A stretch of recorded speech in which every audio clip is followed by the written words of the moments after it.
irgendwie habe ich es geschafft, mich auf unmögliche Projekte zu spezialisieren.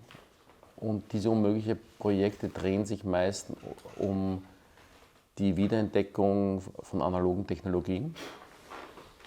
Begonnen hat das um das Jahr 2000 und hat dann dazu geführt, dass wir 2008 die letzte Polaroid-Fabrik gekauft und wieder gestartet haben. Seitdem lässt mich das Thema nicht los.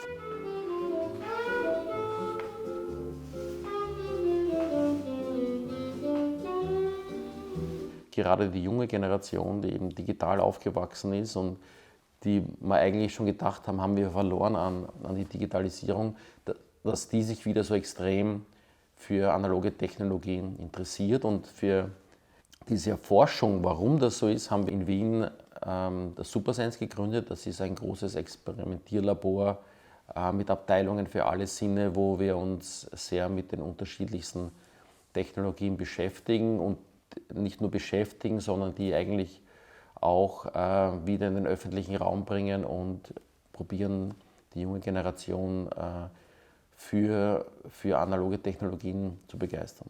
Was wichtig ist, wir sind jetzt mit unserer Leidenschaft für das Analoge gar keine Gegner des Digitalen, sondern wir sagen nur, man müsste sich effizient und konzentriert überlegen, wie das Digitale und das Analoge idealerweise zusammenpasst. Also alle Projekte, die wir gemacht haben, wären ohne das Digitale, ohne die weltweite Verknüpfung, ohne den Zugriff auf das Wissen, ohne die globalen Netzwerke gar nicht möglich gewesen auch. Und natürlich höre ich unterwegs Musik auch von meinem iPhone und habe nicht immer einen Schallplattenspieler einstecken. Die Schallplatte war auch schon damals, wie ich die Polaroid-Fabrik gekauft habe, das war so das erste symbolische, analoge Medium, das eigentlich durch das Digitale komplett überflüssig war, das aber nicht verschwunden ist. Das war schon immer so ein Leuchtturm, der für alle Hoffnungen, dass das Analoge vielleicht doch nicht vom Digitalen ausgelöscht wird. Und das war auch das erste Medium, das kommerziell wieder in Bereiche gekommen sind, die interessant waren. Diese Schallplatte, das ist ja, muss man sich vorstellen, seit den 50er Jahren, wie der Microgroove eingeführt worden ist, also wie es von diesen Shellacs meiner Großeltern das neue System gekommen ist mit dem Microgroove, seitdem hat es eigentlich keine Innovation gegeben. Also die Schallplatten werden heute noch mit derselben Technologie eigentlich produziert, wie es damals in den 50er Jahren war. Und die Tatsache, dass das eigentlich an das niemand geglaubt hat, bedeutet auch, es gibt gar keine Innovation mehr. Also die Presswerke arbeiten immer noch mit den Plattenschneidemaschinen aus dieser Generation. Also die letzte Schneidemaschine wurde gebaut in den 90ern von Neumann. Seitdem ist nichts mehr passiert. Und wir haben eben schon vor 7 Jahren begonnen, das neu zu denken. Und zum Beispiel sind wir momentan die einzigen auf der Welt, die komplett neue Schallplattenschneidemaschinen bauen, die in der Qualität wirklich nicht nur an die Qualität der legendären Neumann und Scullies herankommt, sondern diese sogar übertreffen, wesentlich kleiner und schlauer sind, weil sie einfach Technologie verwenden, die nach heutigem Standard. Also wir sind sicher kein Museum, die probieren, Dinosaurier am Leben zu halten, sondern es ist notwendig, diese Technologien neu zu denken. Die großen digitalen Konzerne, die checken ja, dass sie sich mit der unangenehmen Tatsache auseinandersetzen müssen, dass ihre Kunden nicht nur Nummern sind, sondern tatsächliche Menschen. Und Amazon beginnt, wirkliche Buchläden zu eröffnen. Also die geben gerade sehr, sehr viel Geld aus, um zu überlegen, wie kann ich mich analogisieren, während wir in Europa noch sehr, sehr viel Geld ausgeben, um zu schauen, wie kann man uns digitalisieren. Also ich habe ja oft diese Diskussionen und gesagt, durch das Digitale bin ich so viel effizienter geworden. Also ich kann zum Beispiel am Tag 60 E-Mails schreiben zu gewissen Themen. Wenn ich alles Brief schreiben müsste oder tippen müsste, wäre das eine Katastrophe. Die Frage für mich ist immer, ist man wirklich effizienter geworden? Führt es nicht dazu, dass alles einfacher ist, dass man viele Sachen macht, die einfach überhaupt nicht notwendig ist?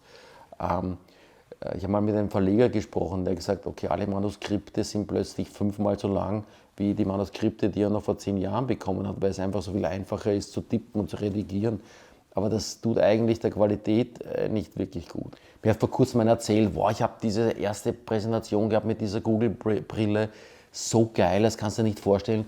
Da habe ich so reingegriffen, da habe ich so eine Kassette genommen und dann habe ich die wo reingesteckt und dann hat man Musik gehört. Und ich dachte, wow, Wahnsinn.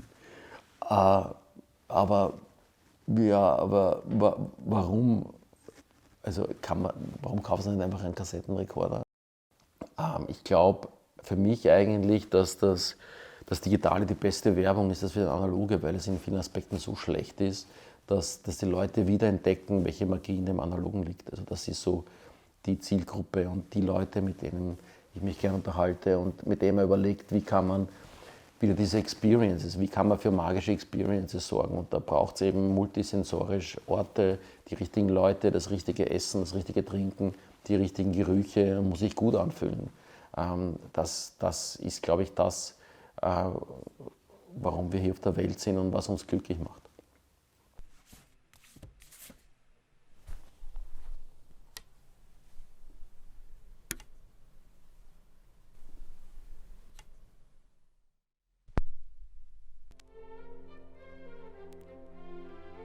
Also ich bin immer noch ein Verfechter, dass das